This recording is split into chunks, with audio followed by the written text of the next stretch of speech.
A lot of the tearing down old houses is money-wise as far as the city. It takes around $3,000 to $4,000 to demolish a house and haul it off.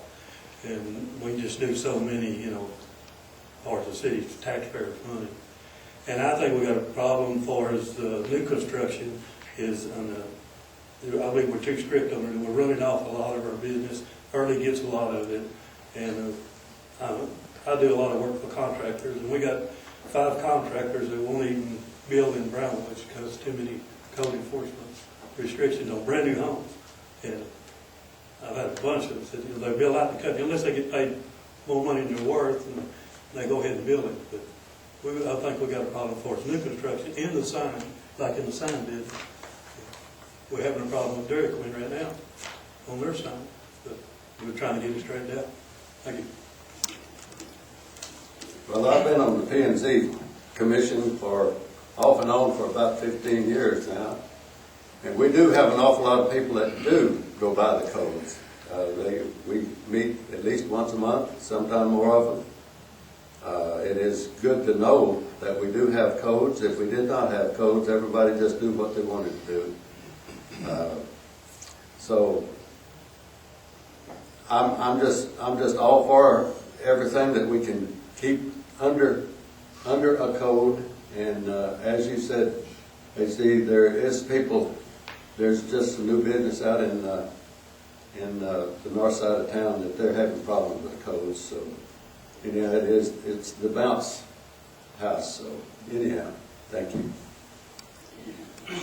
Well, as far as the question about the code violation, you know, we've got a problem and always have, and I was very supportive in the beautification and the cleanups. I put on several cleanups and cleaned up the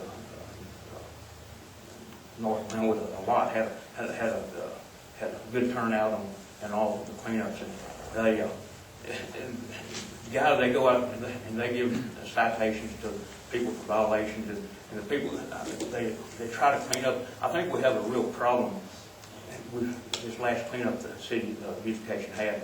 I was unaware of the landfill charges. We citate the code enforcement citates these people, and they have them cleaned up, and they take them out there, and I even cleaned up some of mine, and I was flabbergasted that it cost me $42.80 to haul off a trailer load of trash, and that's a lot. I did some research, and Abilene is Brownwood is $40 a ton. Abilene is $27 a ton. San Angelo is $23 a ton. And I think we need to offset this and look at the cost of what we're charging. Because how can we citate these people and make them haul the trash off and charge them $40 a ton to haul it off? I think there's ways we can look at it, and I'd really like to touch on that. And as far as the code enforcement of the codes, I work with them daily, and if I had time, I could certainly go into it. If I'm elected again, I'm certainly will go into that because I can have some ideas to make improvements, but we do have a problem, and we are running contractors off. I know contractors, as they said, will not come back to Brownwood, Texas. Well, everybody doesn't like, or a lot of people don't like rules, and code enforcement is a rule, but it's a necessary rule or a law that we have that we have to have in order to keep our town functioning as it should. There's a lot of things involved in that. We have quite a few building codes, and some of them are fairly strict, but most of them are necessary. We have things like grass height. I think 12 inches, if I remember, is the highest grass can be. Well, that's not because of beautification or trying to keep the city nice and looking. It's because of fire dangers. It's trying to keep the fire danger down in the city. Old cars are a real problem. It used to be a big problem. It's not as much anymore as it used to be because there has been things done and enforcement has occurred on old cars. You just hardly see any anymore sitting around houses, but just very occasional. I think that some of the codes seem a little strict, but I'm not sure they're not necessary.